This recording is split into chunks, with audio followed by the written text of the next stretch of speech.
Bismillahirrahmanirrahim. Assalamualaikum warahmatullahi wabarakatuh. Waalaikumsalam warahmatullahi wabarakatuh. Saya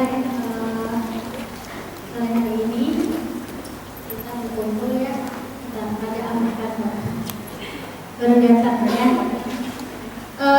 Jawab salahnya. Bentar, dikasih caption dulu. Semangat nih, ya. Kan kita membahas sesuatu yang sedang kita tanya-tanya, betul? Pernikahan. Kenapa judulnya ditambah akhir zaman? Gitu ya, biar makin fokus, makin semangat, hidupnya makin muncul, salamnya juga harus semangat, oke? Nah, yang jawab salamnya semangat, saya doain seperti biasa. Semoga urusannya dimudah. Amin. Yang masih sekolah semoga diperlancar semuanya. Yang lagi kuliah juga dimudahkan semuanya. Yang belum dapat jodoh segera dijodohkan, disesuaikan jodohnya. Yang belum dapat restu semoga dapat restu segera dari orang tua. Amin. Dan semua yang ada di ruangan ini semoga kita semua dilayakkan dan dipantaskan untuk kejayaan Allah Subhanahu wa taala yang dipantaskan untuk bertemu Rasulullah dan syafaat Rasulullah sallallahu alaihi wasallam. Bismillahirrahmanirrahim. Assalamualaikum warahmatullahi wabarakatuh. Waalaikumsalam warahmatullahi wabarakatuh. Udah semangat. Tapi saya masih takut. Di hadapan saya segini banyak orang jawabnya Waalaikumsalam warahmatullahi wabarakatuh. Udah, sekarang wahai perempuan-perempuan akhir zaman termasuk saya, latihan yuk wajahnya, bibirnya ditaruh ke kanan 1 cm, kanan, yang kanan. Sinis banget pengajiannya. Yang kiri 1 cm. Belum semua mbak, yang kanan 1 cm, yang kiri 1 cm. Belum semua. Ayo, mana? Mbak, jangan bingung. Yang kanan 1 cm, 1 cm yang kiri. Nah itu ya, jawab salamnya sambil gini loh. Waalaikumsalam warahmatullahi wabarakatuh. Itu namanya salam sejahtera. Namanya sejahtera, orang sejahtera itu makmur kan? Makmur itu rezekinya lancar, duitnya banyak, hidupnya gak susah, bahagia tiap hari, gak pernah nangis. Mau? Namanya sejahtera. Salam sejahtera untuk kita semua. Amin ya. Tuh, ini lagi balik lagi. Jangan balik lagi ya. Tetap pertahankan 1 cm kanan 1 cm kiri. Yang di belakang juga saya bisa lihat. Baik. Bismillahirrahmanirrahim. Assalamualaikum warahmatullahi wabarakatuh. Waalaikumsalam warahmatullahi wabarakatuh. Selain dari sunnahnya 3 kali, tapi alhamdulillah kita membahas pernikahan ini dengan pria gitu ya. Innalhamdulillah nahmaduhu wa nasta'inuhu wa nastaghfiruh wa na'udzu billahi min syururi anfusina wa min sayyiati a'malina. May yahdihillahu fala mudilla lahu wa may yudlil fala hadiya lahu. Asyhadu an la ilaha illallah wa asyhadu anna Muhammadan abduhu wa rasuluh. La nabiyya ba'dahu. Alhamdulillahirabbil alamin. Puji dan syukur kehadirat Allah SWT karena di sore Sabtu ini di bulan Januari dan di tahun 2020 tahun Masehi pertama kali dakwah Islam Semarang memulai lagi kajian muslim dan teman-teman yang hadir alhamdulillah hari ini dicontohkan tertuju pada hidayah Islam. Amin. Dan semoga pulang-pulang keluar dari ruangan ini, majelis ini bawa bekal buat menerapkan ke rumah dan menghadapi dunia yang penuh musibah dari bala dunia penuh musibah. Dan yang kedua, mari kita berselawat bersama-sama. Allahumma sholli ala sayyidina Muhammad wa ala ali sayyidina Muhammad. Allahumma sholli ala sayyidina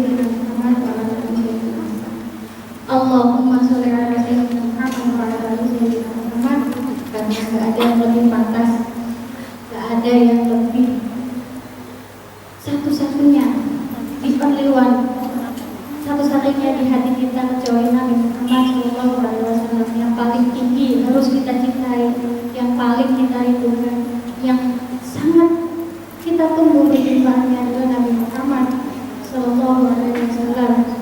Ya, salam sejahtera untuk Rasulullah SAW dan para sahabat. Ya, seperti biasa perkenalkan saya Diana, ada yang belum tahu ya. Saya merawat tadi bukan mengasuh dakwah Islam, karena dakwah Islam tidak saya asuh. Saya mengasuh anak ya, alhamdulillah. Ya, saya membina dakwah Islam dan saya pengasuh dari Rumah Sakit Al-Azhar. Jadi silakan teman-teman yang mau belajar tahsin, kalau nggak muat bisa di depan sini, Mbak. Ke depan. Silakan di pojok ya. Lah, luar sini. Lah, fokus lagi. Kalau ada yang mau benerin tahsin, mau benerin bacaan, silahkan main-main ke pondoknya ada di sini. Kita hari ini bahas apa Mbak judulnya? Pernikahan akhir zaman. Tadi jawabannya apa? Pernikahan akhir zaman? Tidak sesuai syariat. Ada yang bilang apalagi? Tercetusnya perang dunia. Masya Allah. Ya, tadi kita harus apa ya? Pernikahan akhir zaman berhubung pembahasannya akhir zaman, maka saya menjelaskan dulu maksud akhir zaman itu apa. Apakah benar? Apakah kita sudah tabayun ke Rasulullah? Apakah benar gitu loh? Hari ini, jam sekarang, detik ini kita masuk ke dalam ranah akhir zaman. Jadi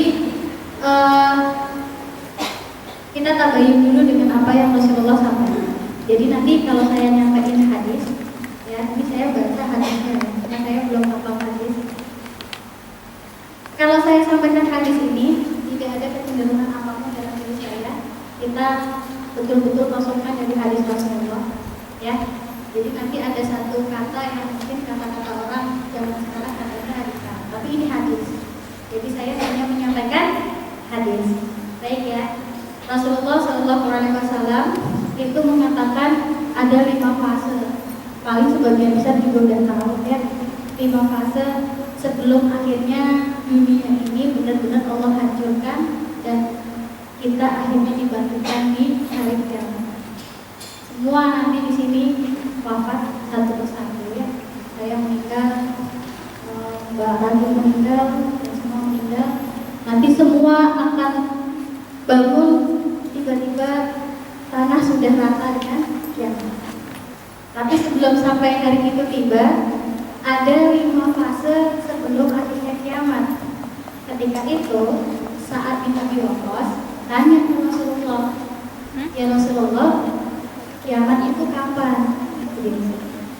Kiamat itu kapan? Kiamat itu terjadi setelah 5 fase ini. Setelah 5 fase ini. Kira-kira kenapa kok saat Ibnu Abi Waqqas itu bertanya ke Rasulullah tentang kiamat? Karena saat Ibnu Abi Waqqas itu terprovokasi sama kata-katanya Umar bin Khattab. Umar bin Khattab itu dapat suntikan tentang akhir zaman. Akhir zaman itu sampai bertanya-tanya, kapan itu kiamat? Kapan itu kita menuju yang namanya akhir zaman? Ditanya, wahai Umar bin Khattab, kenapa bertanya akhir zaman? Aku sangat takut dengan akhir zaman, di mana istilahnya gini, para sahabat itu nggak pernah punya pikiran sama sekali, nggak pernah punya pikiran kenapa katanya Rasul pagi beriman, malam bisa kafir, malam kafir, paginya beriman. Kalau teman-teman pernah baca Sirah Nabawiyah, sejarah Nabi, Rasulullah itu memberikan Islam ini diproses dengan akal, kemudian hatinya diatur dengan syariat ya. Seluruh jiwa kita diatur dengan syariat. Bukannya semakin lemah terhadap Islam, tapi semakin hari semakin cinta sama Islam. Sekalinya orang masuk Islam, dia nggak akan balik murtad lagi, karena mengenal Islam. Nah, bagi Umar bin Khattab kalau ada pertanyaan seperti ini, Ustaz, gimana ya supaya iman itu nggak naik turun? Bingung tuh pertanyaan di zaman para sahabat, karena nggak pernah ada kata-kata iman naik turun. Kalau sekalinya beriman sampai meninggal, tidak akan meninggal dalam keadaan tidak beriman. Jadi Umar bin Khattab tuh bingung, kata-katanya Rasul, pagi beriman malam bisa kafir. Emang apa yang terjadi di akhir zaman itu apa? Nabi Muhammad juga bilang malamnya beriman, pagi bisa kafir. Nah, Umar bin Khattab tanya ke para sahabat, kapan itu yang namanya akhir zaman? Saking takutnya. Contoh, ada orang hari ini sholatnya rajin, sedekahnya rajin, bisa-bisa jadi futur, saat futur meninggal. Ngeri. Ada orang maksiat, bahkan sampai zina, tapi akhirnya mau tobatnya nangis, pas tobat meninggal. Masya Allah. Itu yang ditakuti Umar bin Khattab. Meninggal itu perkiraan setiap detik. Tapi kenapa bisa umat akhir zaman itu dari muslim, dari iman bisa berubah jadi kafir? Kafir itu kalau di zaman Rasul itu bukan hanya sekedar murtad, tapi sebuah hadis pun mengatakan ketika tidak sholat 5 waktu pun dia sudah tergolong orang kafir. Paham ya? Dia tidak menegakkan sholat sampai dia bertobat. Begitu. Nah, jadi Umar bin Khattab takut sekali. Ini kapan? Gitu. Nah, oleh karenanya saat Imam Abi Waqqas ini tanya ke Rasulullah, ya Rasulullah, hari kiamat itu kapan? Sebelum kiamat kalian akan melalui 5 fase ini.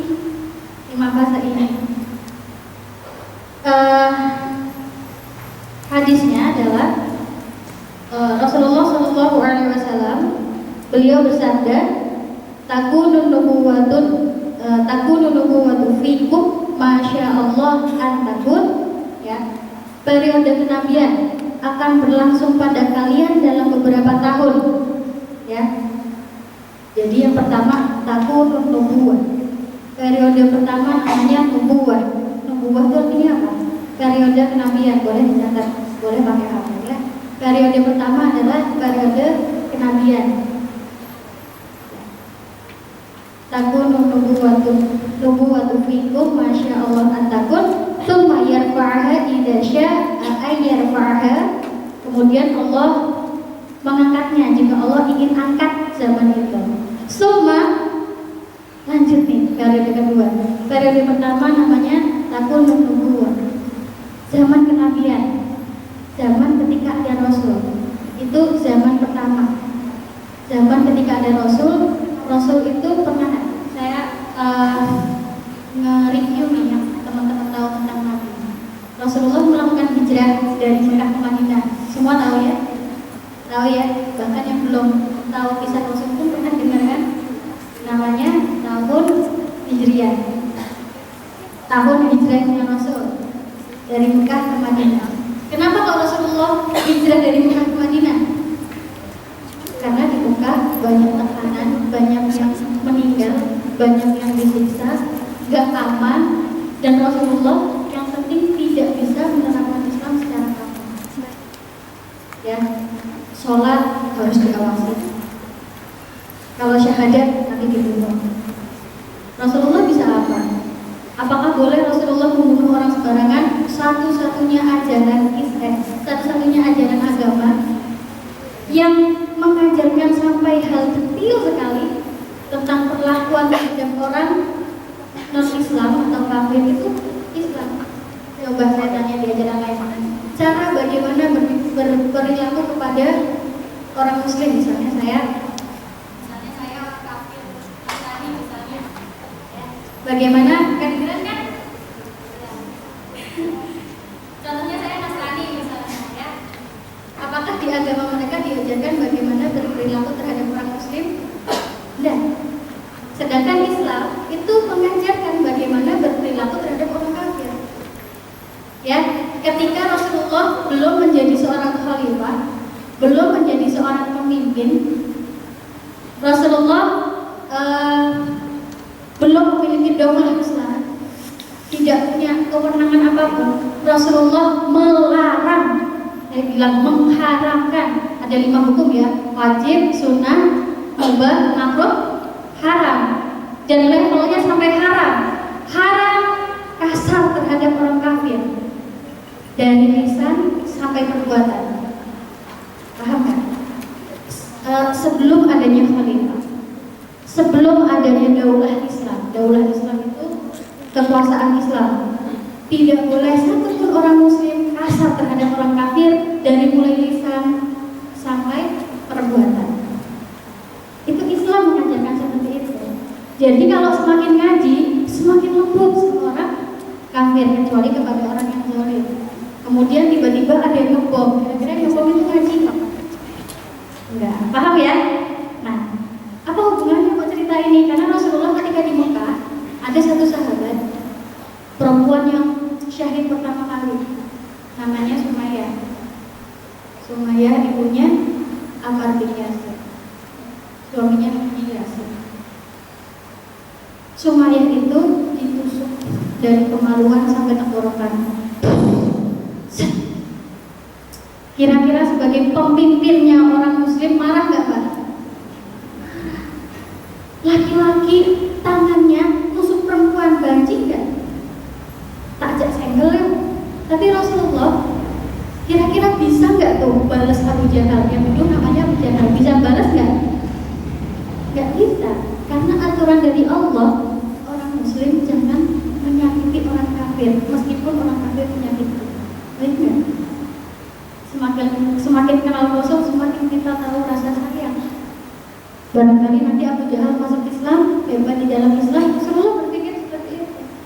Nah makanya ketika Rasulullah di Mekah, Rasulullah gak punya kewenangan apa-apa. Nah Rasulullah pindah tuh ke Madinah untuk menjadi seorang khalifah. Jadi kalau misalnya teman-teman bilang, oh iya Rasulullah itu pernah hijrah dari Mekah ke Madinah, jangan mentok sampai di situ. Ada lanjutannya. Rasulullah pindah dari Mekah ke Madinah untuk meninggalkan Darul Kufur menuju Darul Iman. Iman yang tersistem dari seorang pemimpin. Paham ya? Bahasanya susah enggak? Enggak ya? Paham semua ya? Di sana Rasulullah melihat orang-orang dibunuh tapi nggak bisa apa-apa, nggak boleh, sama Allah tuh nggak boleh, berlaku kasar tuh nggak boleh. Terus kemudian jadi khalifah boleh? Ya nggak boleh juga. Tapi akhirnya kafir terbagi jadi 2 Pak. Kalau punya khalifah, ada kafir zimmi, ada kafir harbi. Kalau sudah ada apa? Sudah ada apa tadi? Khalifah. Catatannya sudah notnya ya. Sudah ada seorang khalifah. Rasulullah jadi khalifah, kafir jadi 2. Ya, kafir jadi 2, kafir zimmi sama kafir harbi. Kafir zimmi itu kafir yang baik. Semua agama misalnya ya, ada yang mengatakan semua agama itu mengajarkan kebaikan, gitu. Gak ada misalnya, gak usah mikir agama deh. Mencuri itu perbuatan jahat atau baik? Jahat. Membunuh jahat atau baik? Jahat. Terus menindas, memukul, jahat atau baik? Jahat. Jahat ya. Nah, gak usah lihat agama, perbuatan-perbuatan itu perbuatan-perbuatan jahat. Jadi Rasulullah ketika menjadi seorang khalifah, ada kafir baik yang meninggalkan semua perbuatan buruk, gak membunuh, gak minum khamr. Kenapa aku gak boleh minum khamr? Apa yang terjadi efeknya kalau minum khamr? Dia gila, akalnya hilang. Pernah ya ada kisah seorang laki-laki disuruh milih 3 Mbak. Kamu lebih baik merkosa, lebih baik membunuh, apa lebih baik perbuatan mana yang paling buruk di antara 3 ini? Dipilih tuh, laki-laki suruh milih, membunuh, memperkosa, atau minum khamr. Ini apa? Minum khamr. Karena ketika laki-laki meminum khamr, melihat perempuan cantik, rasanya mau memperkosa, dia perkosa. Ketika memperkosa ada yang melerai dibunuh. Dari khamr akhirnya melakukan 3 kejahatan sekaligus. Jadi kalau minum khamr akalnya hilang, maka Nabi Muhammad tidak dibolehkan. Nah ini kafir yang baik yang meninggalkan seluruh kejahatan alias melakukan amar ma'ruf nahi munkar, melakukan kebaikan, meninggalkan kejahatan. Paham ya? Dan kafir zimmi yang seperti itu wajib kita lindungi dan wajib kita istimewakan. Kalau misalnya kita dapat harta 100, kafir zimmi itu dapat harta 200. Istimewa. Ya. Kemudian ada dua. Yang kedua, maksudnya, mohon maaf, namanya kafir harbi. Nah, kafir harbi itu kafir yang jahat. Teman-teman tahu Uighur? Kasus Uighur tahu Xinjiang? Tahu ya? Tahu nggak, Mbak? Ya, kaum Muslim di camp seperti itu, yang menjara orang-orang Cina. Saya nggak bahas itulah. Bahasnya gini aja. Kafir harbi itu kayak Abu Jahal. Tadi saya cerita Abu Jahal ya. Abu Jahal ngelakuin apa sama Sumayyah? Nusuk. Nah, orang yang menusuk seperti ini, istilahnya apa ya bahasa harusnya? Kalau dia dihukum mati, wajar nggak? Ya wajar, karena kejahatannya itu. Makanya kalau ada kafir harbi, boleh dihukum misalnya seperti itu. Nah, ketika ada khalifah. Sekarang ada khalifah nggak? Teman-teman jawab kompak. Sekarang ada khalifah nggak? Tidak ada. Berarti apa yang harus kita lakukan terhadap orang kafir? Berbuat baik. Paham ya sampai sini? Jadi selama tidak ada khalifah, wajib kita berbuat baik terhadap orang kafir. Wajib. Tidak menyakiti secara lisan dan tidak menyakiti secara perbuatan, kecuali kita mengkritik perbuatan zalimnya. Paham ya? Begitu. Nah, jadi Rasulullah periode pertama katanya adalah periode kenabian. Ini periode yang berlangsung adalah ketika Rasulullah menjadi seorang khalifah, keimanan itu terstruktur dan tersistem, Mbak. Kalau hari ini teman-teman itu bagaikan domba-domba yang sedang berkeliaran, dan serigala itu paling senang domba yang sendirian. Makanya kalau berjamaah kayak gini, insya Allah seruangan ini semua selamat. Seruangan atas juga. Seruangan ini yang atas enggak ya, seruangan atas juga selamat. Karena kalau yang sendiri-sendiri itu dipengaruhinya gampang banget. Ngapain sih? Islam itu yang biasa aja gitu loh. Akhirnya nggak pakai hijab. Iya ya, sakit banget sih. Sampai gini teman-teman, ada yang melepaskan hijab karena keluar negeri. Dia berkata kepada saya, Allah, Tuhan saya itu maha baik, dan kebaikan Allah itu tidak memilih antara yang pakai hijab maupun tidak pakai hijab. Betul juga, memang. Bismillahirrahmanirrahim. Allah maha pengasih, maha penyayang. Memang Allah maha pengasih sama kamu, tapi belum tentu saya. Gitu. Nah, jadi di zaman akhir ini keimanan tidak terstruktur, keimanan tidak tersistem. Teman-teman, kalau jauh dari kajian futur selesai. Kalau sudah futur dikasih tahu double hilang. Kemakan aja sama zaman, tiba-tiba jadi perempuan lagi zaman. Alhamdulillah. Saya bilang perempuan lagi zaman, kenapa? Rasulullah Mbak lagi studi banding untuk neraka. Studi banding neraka ya. Jalan-jalan, keduk-keduk kakek, tiba-tiba terdiam. Malaikat Jibril itu gak enakan, gak suka sama Nabi Muhammad. Bayangin, malaikat itu gak punya perasaan. Malaikat itu gak punya perasaan. Tapi sama Rasulullah bisa suka, ayo. Saking baiknya Rasulullah, ya Allah. Wahai Rasulullah, ini dan cek ya. Ya Rasulullah, ini yang saya takutkan dari tadi.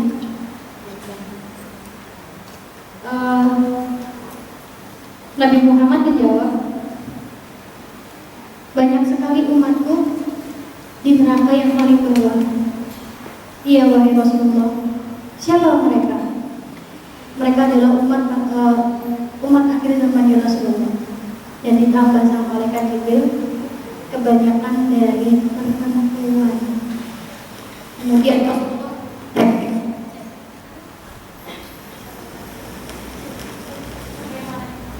cek, ya, cek.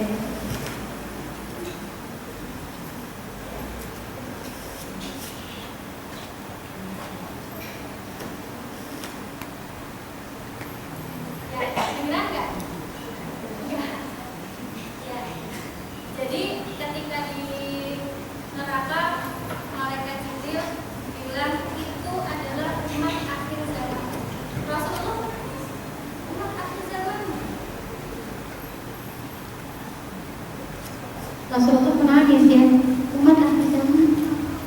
Kemudian malaikat Jibril menambahkan, dan paling banyak adalah perempuan. Rasulullah turun dari neraka, lihat perempuan lagi bergerombol. Rasulullah jalan, hatinya panas banget.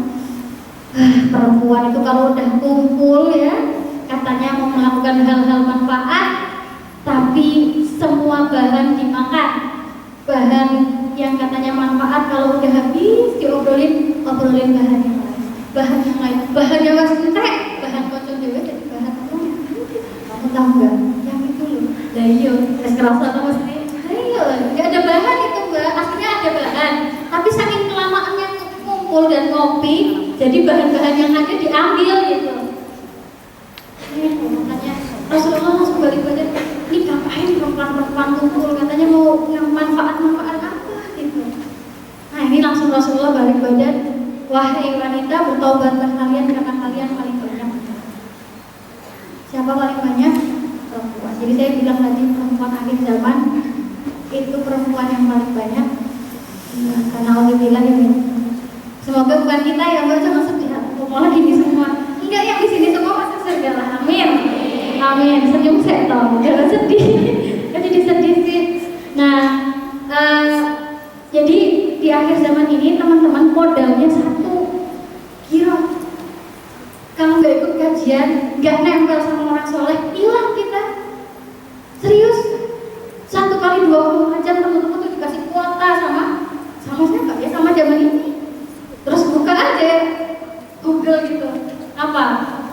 Layar kaca 21.com. Cari sekretariat. Ada berapa episode itu? Berapa episode? Ya berbelas-belas episode ya. Terus akhirnya nonton 1 jam, praktek 2 jam praktek. Allahu Akbar, Allahu Akbar. Di saat akhirnya sholatnya tepat di awal waktu, sholat zuhur tepat di awal waktu sholat asar. Akhirnya setengah 4 di waktunya sama temannya. Ya kajian, saya tau lagi aku kajian minggu depan baik. Kalau sekretariat juga nanti selesai dalam 1 kali 24 jam gitu ya. Kan cuma berapa belas episode, kita punya 24 jam, lumayan lah untuk jam 2 buat buka itu. Hilang mbak, hilang. Modal kita kalau bukan ilmu, zaman now, zaman akhir hilang. Di zaman Rasulullah iman itu tersistem, karena apa? Rasulullah khalifah, pemimpin, pendidikan sesuai nubuwah, pendidikan ala Rasul. Gak ada pendidikan apa sekali. Bagus, semua tuh bagus, tapi diimbangi dengan yang lain. Istilahnya balik ke pendidikan Rasul. Tiba-tiba usia sekian, ayo pendidikan ini bagus untuk otaknya, ini bagus, didikan ini, nanti dia jadi pintar, nanti gini, penelitiannya siapa? Al-Quran tuh, ayo akmaltu lakum dinakum wa asmantu alaikum. Ya, Rasul sebelum wafat itu udah wanti-wanti, kamu itu sempurna atas agamamu. Cukup, Al-Quran itu adalah penyempurna kita. Tanpa Al-Quran kita tidak sempurna, dengan Al-Quran kita sempurna. Oh yaudah, aku tak benerin ngaji. Oh yaudah, aku tak hafal Quran. Apa cukup itu? Ngaji, ngafal, sunnah itu, memahami dan mengamalkan Quran itu wajib. Di akhir zaman ya. Nah jadi Rasulullah pendidikan Islam. Mbak tahu pendidikan Islam hasilnya kayak apa? Umar bin Khattab, Salah bin Al-Ayyubi, Harun al-Rashid, Muhammad al-Fatih,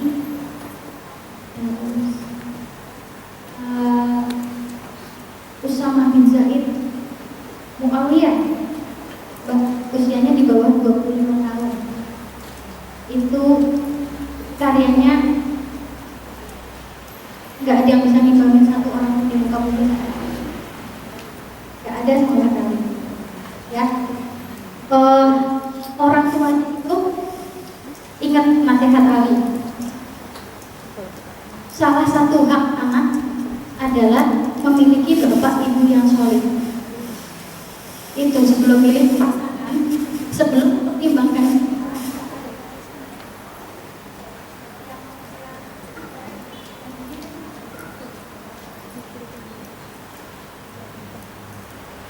Ya, sebelum mempertimbangkan cinta, ya. Iya, Indonesia. Orang tua Imam Syafi'i, Imam Nawawi, Imam Maliki, kemudian orang tua Muhammad Al-Fatih, kemudian orang tua Salahuddin Al-Ayyubi, namanya Najmuddin Al-Ayyubi. Sebelum mendidik anak, dia sudah mendidik dirinya dan dia sudah memilih calon yang sudah terdidik. Karena visinya bukan karena cinta toh. Nanti kalau aku cinta sama dia digambarin Cinderella ketemu pangeran happy ending ever after. Pernikahan itu adalah awal dari menerapkan semua ilmu kita. Ujian sekolah itu angel apa gampang, Mbak? Susah. Padahal ujian sekolah itu adalah happy ending. Setelah ujian kita lulus, betul? Tapi pas jalaninya susah apa gampang? Susah. Karena apa? Karena kita harus menerapkan ilmu kita gitu. Pernikahan yang dibawa cuma cinta, bom waktu itu. Tinggal bom waktu itu, kira-kira. Dulunya senang, lama-lama nuntut. Kamu harusnya waktu dulu, kamu harusnya, boom, selesai. Dia nggak kayak pas dulu, pas nikah jadi black, dan seperti itu. Dulu para sahabat, didik anak itu dimulai dari pilih calon. Karena tahu hak anak saya besok dapat ibu yang solihah, hak anakku besok dapat bapak yang baik, dan hak anakku besok mendapatkan diri saya yang gak bodoh. Makanya saya sekarang belajar melayakkan diri, memilih laki-laki yang layak untuk mendidik anak yang akan memperbaiki peradaban ke depan. Makanya namanya baldatun thayyibatun warabun ghafur. Keren tuh Mbak. Jadi dimulai dari sebelum nikah. Terus habis itu Najmuddin milih perempuan yang layak. Padahal Najmuddin Al-Ayyubi itu ditawari banyak wanita. Apa namanya? Keturunan ini keturunan, nggak mau ketemu syekhnya.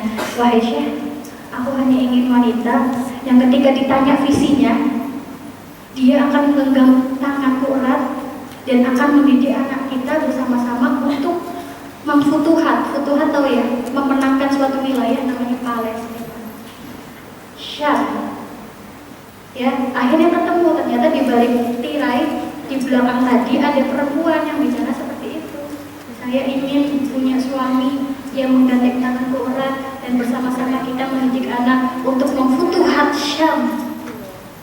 Ya, yang memfutuhat Syam namanya Salahuddin Al-Ayyubi. Dan di dunia ini sampai detik ini yang yang memfutuhat, yang memenangkan Palestina bebas, ya Palestina bebas itu hanya dua, Umar bin Khattab dan Salahuddin Al-Ayyubi. Pendidikannya dari mulai sebelum anaknya ada, setelah anaknya ada, 1 tahun ngapain? Rasulullah 1 tahun ngapain sih? 2 tahun ngapain sih? 3 tahun ngapain sih? 4 tahun ngapain? 5 tahun ngapain Mbak? Nanti didik anak kalau usia 8 tahun harus apa? 9 tahun harus apa? Muhammad Al-Fatih pakai pendidikan Islam 12 tahun sudah jadi sultan. Rasulullah Ali bin Abi Thalib 9 tahun sudah memikirkan tentang Islam. Jadi Ali bin Abi Thalib masuk Islam usia 9 tahun. 9 tahun Mbak, 9 tahun. Itu agama itu adalah masalah agama. Agama itu masalah keyakinan Mbak. Sekarang saya tanya, ada agama namanya contohnya ada agama, contoh aja ya contoh. Ada agama namanya Vivo. Misalnya saya bilang Mbak siapa ini Mbak? Namanya Arum. Diana Arum. Mbak Arum. Beda agama ke Vivo yuk bisa. Hah? Apa tuh? Betul nggak? Sekarang bayangin, apa tuh Vivo? Itu loh Mbak, yang Tuhan itu lebih baik daripada Allah. Maksudnya apa nih orang? Emang Ali nggak ngerasain kayak gitu? Yang tadinya berhala tiba-tiba Islam. Emang anak 9 tahun nggak berpikir, paman ya, Rasulullah itu Rasulullah sepupunya ya. Sepupuku barangkali udah gila, bisa. Yang di Taif mukulin Rasul bilang majnun, rata-rata anak kecil lah. Anak kecil itu kalau sebagian besar ngomong itu jelek, anak kecil bilang apa? Jelek. Kalau itu apa namanya radikal, anak kecil ngomong radikal. Yang mungkin tapi anak 9 tahun sudah bisa mikir tentang keyakinan, bilangnya tegas pula. Wahai Muhammad, manggilnya Muhammad ya. Wahai Muhammad, tunjukkan aku cara bagaimana aku masuk Islam. Keren.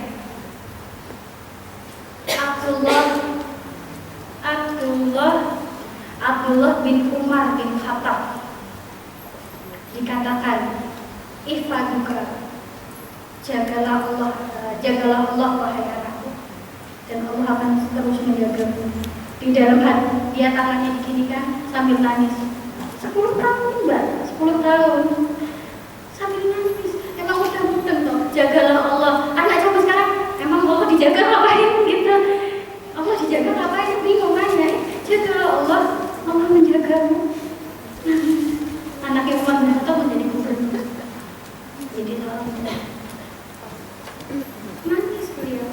Anak 10 tahun, kira-kira apa yang jadi didikannya Rasul? Rasul seorang pendidikan, pendidikan, ekonomi, semua jadi tersistem. Contoh, TV 1 kali 24 jam isinya film-film Islami yang mengajarkan kita tentang syariat, bagaimana cara sholat, bagaimana cara wudhu. Tapi jangan disetel jam 3 pagi itu bapaknya, saya juga mungkin belum bangun jam 3 ya, jam 3 itu ada film tentang sejarah Nabi di RTV. Nonton nggak? Nggak. Soalnya jam berapa?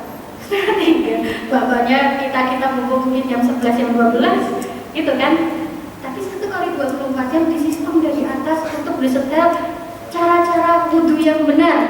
Kira-kira semuanya wudhunya benar nggak? Satu negara. Benar nggak? Ingin seperti itu? Iya, Rasulullah. Jadi di sistem tuh, di sistem supaya imannya nggak naik turun. Baru 1 ya periode kenabian. Nah periode kenabian itu periode sempurna. Rasulullah mengatur seluruh aspek kehidupan manusia. Bagaimana cara mencintai, bagaimana cara menikah, bagaimana cara semua. Tahu caranya semua. Tidak ada lagi umat yang bingung, nggak ada. Rasulullah. Bagaimana berekonomi, bagaimana cara kaya, sampai sistemnya Rasulullah dipakai. Harun al-Rasyid itu naruh zakat, jadi ada pohon khusus untuk pohon zakat. Nanti ranting-rantingnya itu di desain seperti ini. Terus nanti zakatnya ditaruh. Tuk, udah gitu, soswitnya pemimpin muslim ya, seorang khalifah. Soswitnya itu apa? Ditulis,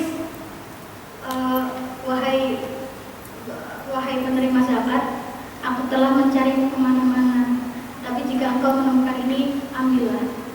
Di beberapa hari dilihat, gak diambil-ambil.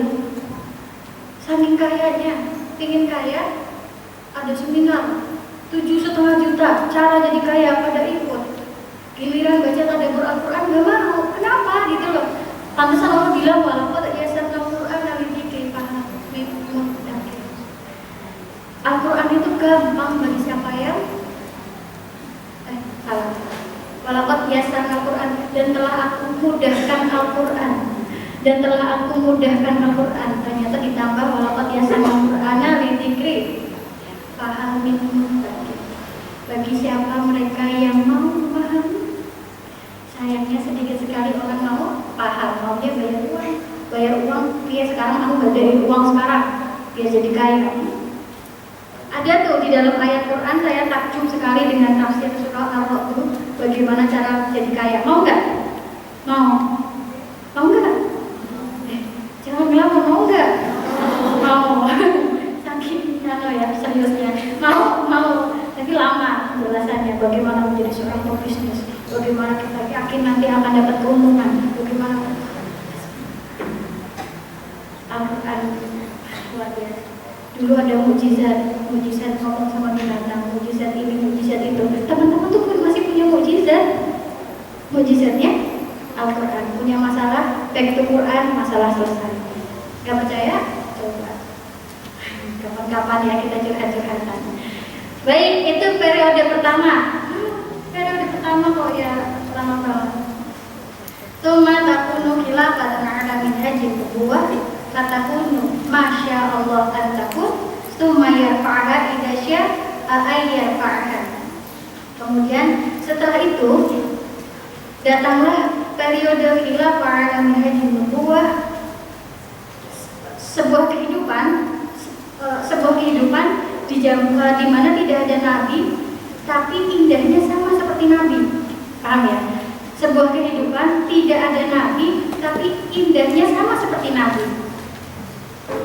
Nah, itu selama beberapa masa hingga Allah Ta'ala mengangkatnya. Sumayyarfa'aha idza syaa ayyarfa'aha. Kalau Allah mau mengangkat masa itu, maka Allah akan angkat. Ternyata periode kedua sudah diangkat. Saya hanya baca ya kata khilafah itu Rasulullah yang ngomong. Itu zamannya hanya berlangsung 30 tahun setelah Rasulullah menikah. Zaman seperti zamanku hanya 30 tahun saja berlangsungnya. Hanya 30 tahun saja. Pasti teman-teman sudah pada tahu, tapi mungkin ada yang belum tahu, ada 4 khalifah setelah Rasul. Pertama, saya ulangin ya. Ada 4 khalifah setelah Rasul. Yang pertama, Abu Bakar As-Siddiq. Kedua, Umar bin Khattab. Ketiga, Utsman bin Affan. Keempat, Ali bin Abi Thalib. Kelima, berhenti. 29 tahun 6 bulan itu dipimpin oleh 4 khalifah ini. Dan ada satu khalifah yang belum banyak orang tahu, namanya Hasan bin Ali bin Abi Thalib. Ketika ada Hasan Husain di pangku sama Rasulullah, kemudian diciumlah Hasan. Wahai Ali, anakmu yang bernama Hasan ini kelak akan menjadi pemersatu umat ketika umat itu tercerai-berai. Benar ya, pokoknya ada kisah, wah panjang sekali lah teman-teman. Ayo belajar, semangat gak belajar kayak gini? Ini belajar sejarah nih, senang gak sejarah? Karena sejarah yang ditampilkan kepada kita dari dulu sampai sekarang hanya rentetan tahun dan rentetan nama yang begitu membosankan. Kalau ditinggal saya wajar, tinggalin aja tuh. Tahun berapa? Namanya siapa? Tahun berapa? Tinggalin aja kayak gitu. Karena sejarah itu punya arti penting buat kita. Sejarah itu kayak spion, Mbak. Naik motor, perempuan ini kadang-kadang nggak lihat spion, ya. Naik motor ada mobil, ya gitu. Kan bahaya. Makanya untuk maju ke depan kita harus melihat ke belakang apa yang terjadi dan bagaimana cara menghindarinya, bagaimana cara bangkit, bagaimana cara hebat, bagaimana cara kaya, bagaimana cara sukses, bagaimana caranya selamat untuk belok kanan. Kita lihat spion, ternyata dengan melihat belakang kita bisa belok kanan. Ini sejarah yang menyenangkan ya akhirnya ya. Nah, tadi mana ya? Hasan bin Ali bin Abi Thalib. Ini Hasan ini beliau menutup 30 tahun dan ini menjadi perdebatan. Ada yang khilafah sampai di situ, ada yang khilafah sampai lanjut. Ya, intinya adalah khilafah paling sempurna yang tidak ada cacatnya itu adalah Khulafaur Rasyidin. Apa tuh Khulafaur Rasyidin? Nama-nama yang tadi itu loh, 4 itu namanya Khulafaur Rasyidin. Jadi kalau ditanya apa itu Khulafaur Rasyidin, 4 pemimpin setelah Rasulullah, namanya Khulafaur Rasyidin. Setelahnya tetap pakai khilafah, tapi kadang masih ada cacat celahnya. Paham ya? Sudah dulu. Oke, zaman itu sudah diangkat sama Allah. Kita lanjut ya. Tsumma takunu mulkan adon fatakunu masya Allah antakun tsumma yarfa'ha idza syaa ayyarfa'ha. Kemudian ada zaman namanya periode mulkan adon, pemimpin yang menggigit. Nah, zaman ketiga ini itu zaman ada 3 ya, ada khilafah Umayyah, khilafah Abbasiyah, khilafah Utsmaniyah. Kita apa? Kita mau republik sekarang ya, kan khilafah. Zaman 3 itu dan berakhir tahun 1920 Tahun berapa? 1924. Sudah nggak ada sekarang. Sudah nggak ada zaman itu. Sudah selesai. Ya, sudah selesai. Ganti zaman keempat. Kok namanya bukan adil? Kenapa tuh pertanyaannya? Saya nggak bisa jelasin panjang lebar. Yang pasti ada pemimpin yang hanif, ada pemimpin yang serakah, ada pemimpin yang munafik, ada pemimpin yang saling perang sana sini. Yang pasti ya, berebut kekuasaan itu istilahnya ini nih teman-teman. Islam nggak ngajarin begitu ya. Jadi ketika zaman ketiga ini, tadi zamannya namanya apa? Bukan? Di balik penguasa yang menggigit di zaman ketiga ini, dari dunia ada sampai nanti kiamat, yang namanya zaman keemasan itu cuma satu. Di sanalah muncul siapa penemu pesawat terbang itu di zaman ketiga. Dokter pertama di dunia, rumah sakit pertama di dunia, alat bedah pertama di dunia, astronomi yang keluar, bagaimana cara buat jam tangan, bagaimana ilmu optik, bagaimana aljabar matematika, bagaimana nanti punya lampu yang menggantikan obor, bagaimana kipas ini bisa jalan kanan dan kiri, bagaimana reaksi-reaksi kimia itu yang akan berjalan dengan baik. Itu semua lahir di zaman ketiga. Kenapa seperti itu? Karena Al-Quran dikaji. Nah, kalau dulu di zaman ketiga, ada pertanyaan nggak apa-apa ya, lanjut ya. Di zaman ketiga ini, zaman keemasan di mana teman-teman mau berangkat ke Paris nggak? Mau nggak ke Paris? Mau? Mau nggak ke Paris? Yang kencang mau nggak ke Paris? Amin. Insya Allah semua yang di ruangan ini dikabulkan berangkat ke buminya Allah. Amin. Dulu orang-orang nggak mau nggak ke Paris, ke Perancis tuh nggak mau, karena kotanya bau. Contoh sering nonton nggak film Hobbit? Nonton nggak? Nonton. Isinya apa? Orang-orang minum khamr, nggak pernah mandi, ngurusin domba, apa sekali, pupnya di mana-mana. Kalau jalan nggak dibersihin, yang kenalin tohara pertama kali itu siapa? Islam. Kotor banget, bau, dia mau ke sana. Sekalinya mau kemana? Baghdad, kota terindah di dunia. Zaman Abbasiyah, digambarkanlah Persia itu, ya, Baghdad itu ya, namanya Aladin. Di atas agama ini, Baghdad itu menjadi indah. Digambarkan ada Jafar, terus ada jin, nanti bisa bikin karpet terbang. Enggak nyanda mbak, orang-orang yang nggak tahu Islam, nggak mengkaji. Jadi ada di Al-Quran itu bagaimana ilmu arsitek.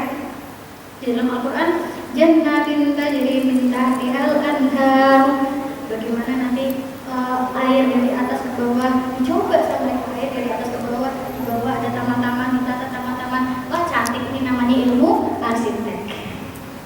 Bagaimana supaya bangunan nanti kalau ada gempa, duduk dia nggak turun. Akhirnya dibikin apa nih namanya, kayak kubah gitu. Bagaimana nanti arsitek? Oh ternyata ilmunya begini. Satu orang syekh ya itu punya perpustakaan seperti satu universitas. Dan digambarkan ketika Baghdad diserang, ya mereka mengambil semua buku-buku dari syekh, diambil, dibuang semua ke lautan. Lautannya Baghdad yang tadinya beratus meter dalamnya, tiba-tiba kuda bisa nampak di atas laut. Saking banyaknya ilmu di sana. Zaman ketiga, Pak. Zaman ketiga. Serusak apapun orangnya, tapi yang dipakai sistemnya Rasul, Allah mengatakan wa ma arsalnaka illa rahmatan ya. Mau serusak apapun orangnya, kalau dijaga sama rahmat, pasti hasilnya gitu teman-teman. Wah itu luar biasa itu. Jadi yang di sana tuh sampah semua bau. Bahkan sampai orang-orang Eropa itu nyuri-nyuri waktu keluar dari peribadatannya masuk ke Andalusia, karena mereka harus belajar ke cerdas. Emang yang punya sekolah pertama itu siapa? Islam. Apa dulu ada sekolah? Pernah ada kisah dulu Nabi Musa punya sekolah ada? Nabi Musa mengajarkan tauhid aja ditolak, belum sampai syariat. Rasulullah tauhid ditolak. Rasulullah tauhid diterima, lanjut pada syariat. Bagaimana mengatur pendidikan, bagaimana mengatur kecerdasan, bagaimana mengatur keimanan, bagaimana mengatur perekonomian. Nabi kita itu nggak ada yang ngalahin. Allahumma sholli ala sayyidina Muhammad.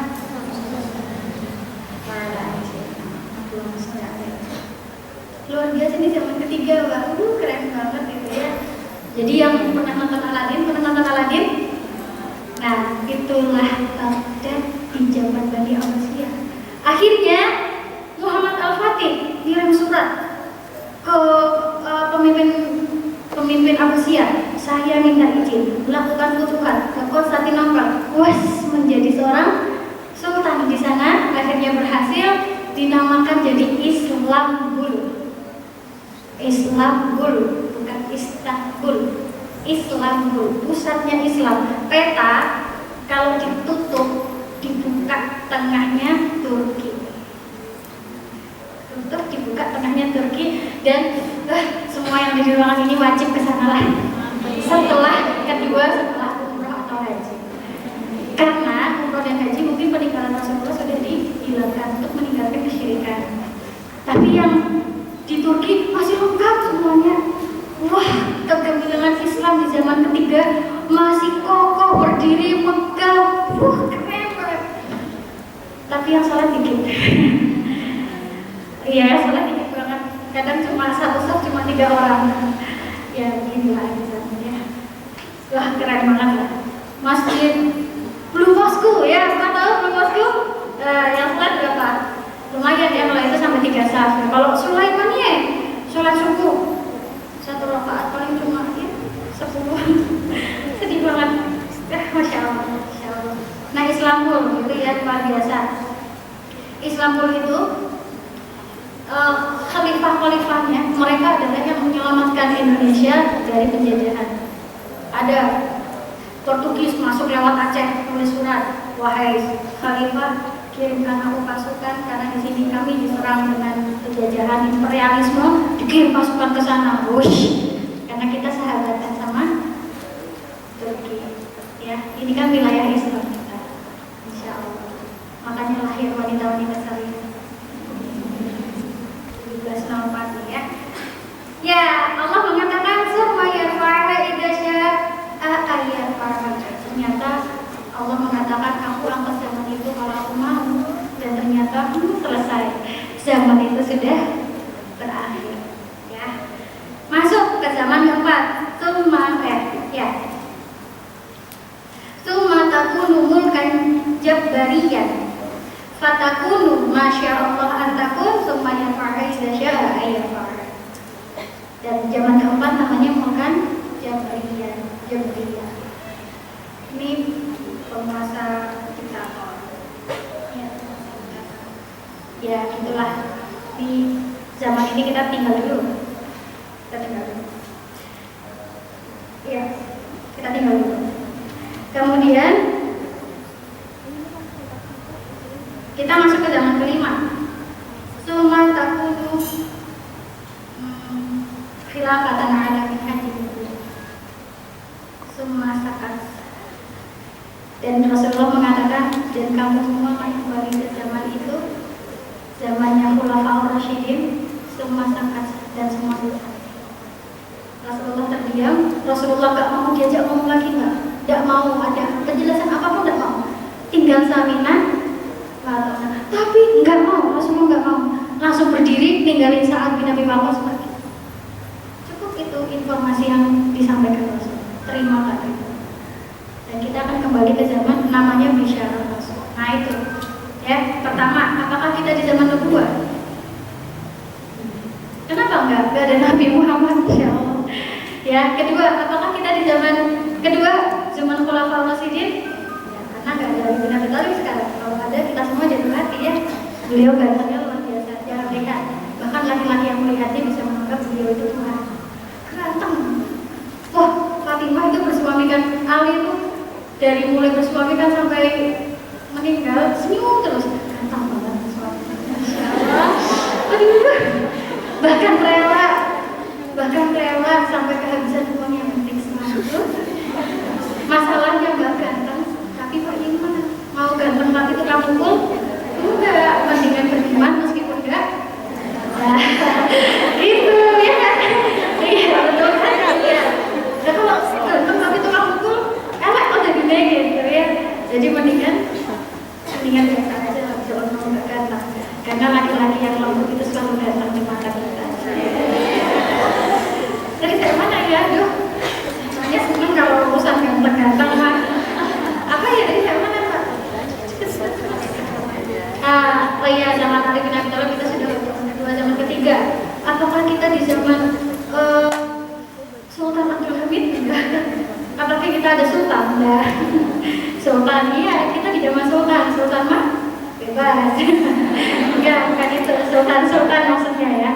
Namanya Jepara itu apa tuh? Kok namanya Jepara? Dulu ada sahabat Rasul namanya Ja'far. Nggak bisa ngomong Ja'far dulu. Manggilnya Ja'faro, Jepara. Jawa itu penuh dengan futuhatnya orang Muslim. Beda loh, futuhat sama imperialisme. Imperialisme adalah penjajahan. Futuhat itu membebaskan. Namanya bebas apa enggak? Tuh ya. Kita lagi gak di zaman itu. Yang keempat, nggak tahu. Coba kita lihat. Yang kelima, namanya zaman akhir. Zaman ada nantinya akan ada peperangan, kemudian ada Imam Mahdi. Dan alhamdulillah kita belum perang kan. Jadi kita masih zaman kelima itu. Sekarang lagi perang nggak? Perang apa damai?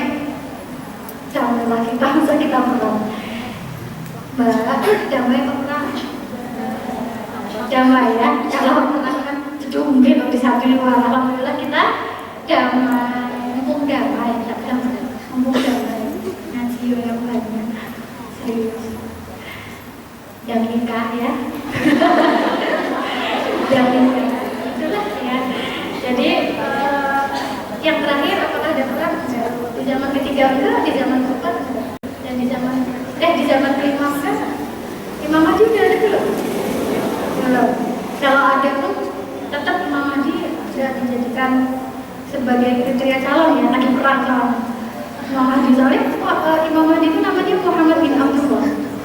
Perawakannya mirip sama Rasul, namanya sama kayak Rasul, gantengnya sama, perawakannya sama, sempurnanya sama, luar biasa sama. Jadi kalau bukan di akhir zaman, nggak lagi perang, Imam Mahdi datang, ganteng banget, seneng ya, kira calon tuh, nah enggak, nanti Imam Mahdi datang dalam keadaan lagi berubah. Jadi Imam Mahdi itu datang bukan dalam keadaan perang, tapi tadi dalam perang, dia datang. Imam Mahdi datang.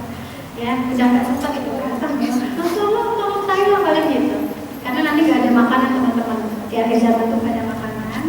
Yang ada adalah kenyang lewat angin. Makanya sering baca Subhanallah, Alhamdulillah, wala ilaha illallah, wallahu akbar. Subhanallah, walhamdulillah, wala ilaha illallah, wallahu akbar. Dicoba ya yang mau diet.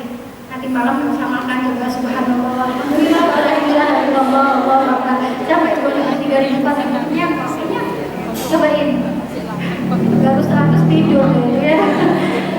Tapi yang biasa zikir nanti di akhir zaman ketika perang nggak ada makanan, umat muslim selamat karena zikir. Soalnya kalau Subhanallah walhamdulillah itu kayak makan angin.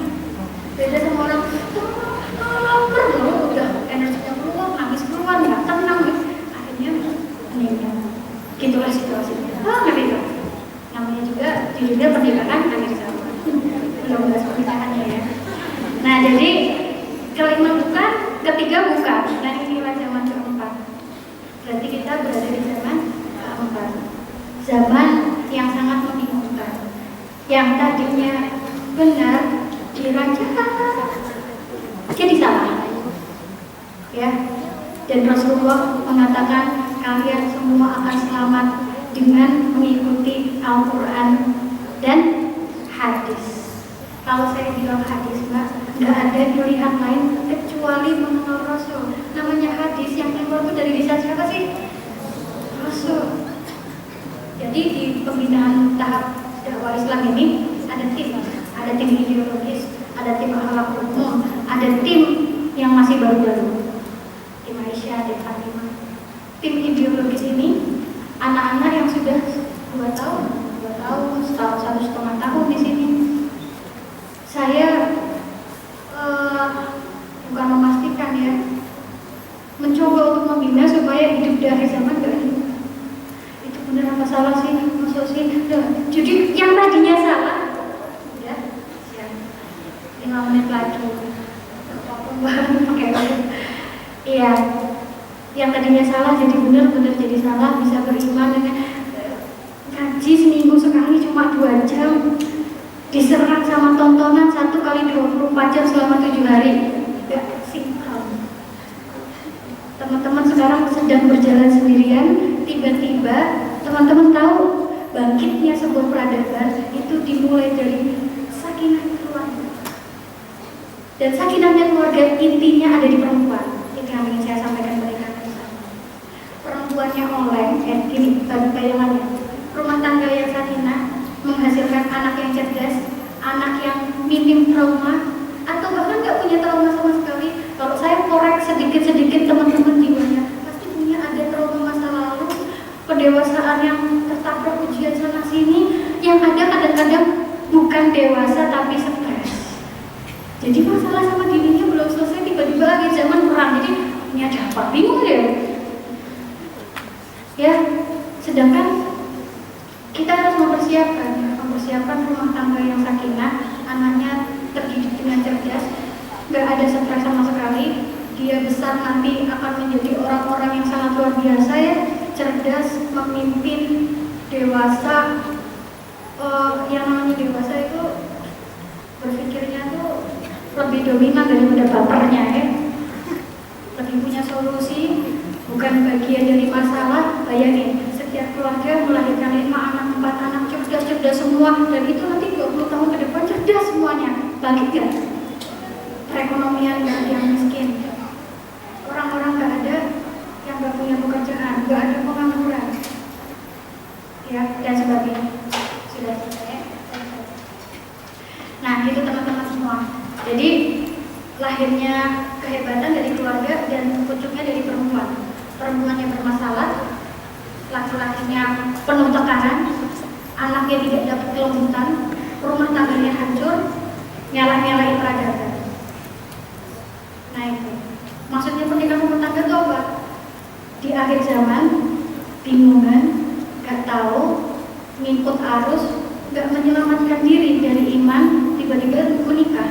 Artinya ta'aruf nggak tahu, artinya khidbah nggak tahu, artinya nikah nggak tahu, sebelum menikah apa yang harus dipersiapkan, visi apa yang harus dicanangkan ke depan, bagaimana nanti mendidik anak, bagaimana mengurus suami, bagaimana mengelola diri, bagaimana kita akan berkontribusi untuk peradaban ke depan, menjemput bisyarah Rasulullah di akhir zaman. Nah ini pernikahan akhir zaman. Alhasil sedikit sekali orang yang berhasil. Selebihnya 70% orang yang curhat sama saya isinya tentang cerai. Saya ditinggalin suami saya lagi hamil anak kedua. Saya ditinggalin suami saya sudah punya anak 1. Itu anaknya besok mimpi dia kira-kira dengan banyak trauma atau banyak kemenangan? Banyak stres nggak? Banyak depresi nggak? Bingung nggak? Makanya ya, banyak-banyak ngaji, banyak-banyak zikir, banyak-banyak ikut kajian ya. Sekian dari saya, mohon maaf apabila ada kurangnya. Sudah mau maghrib, kita tutup kajian, kita tutup ya. Selesai dari saya, mohon maaf apabila ada kurangnya. Teman-teman saya ingatkan, selamat dunia dengan ilmu, selamat akhirat dengan ilmu, selamat dunia akhirat dengan ilmu. Maka berilmulah setiap hari di akhir zaman, karena kita ini sekarang lagi dulu yang sendiri-sendiri, tapi kalau berkumpul insya Allah kuat, begitu ya. Mohon maaf apabila banyak kurangnya. Bila taufiq wal hidayah. Wassalamualaikum warahmatullahi wabarakatuh. Takbir.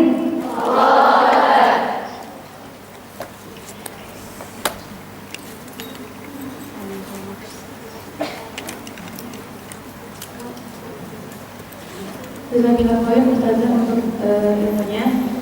Teman-teman di sini kalau mau tahu info kajian-kajian selanjutnya dan sama Islam, bisa banget follow akun dakwah Islam di @dakwahIslam_id dan @dakwahIslam_smg di Instagram, dan bisa juga buat subscribe dan channel kita di YouTube di Dakwah Islam ID Community.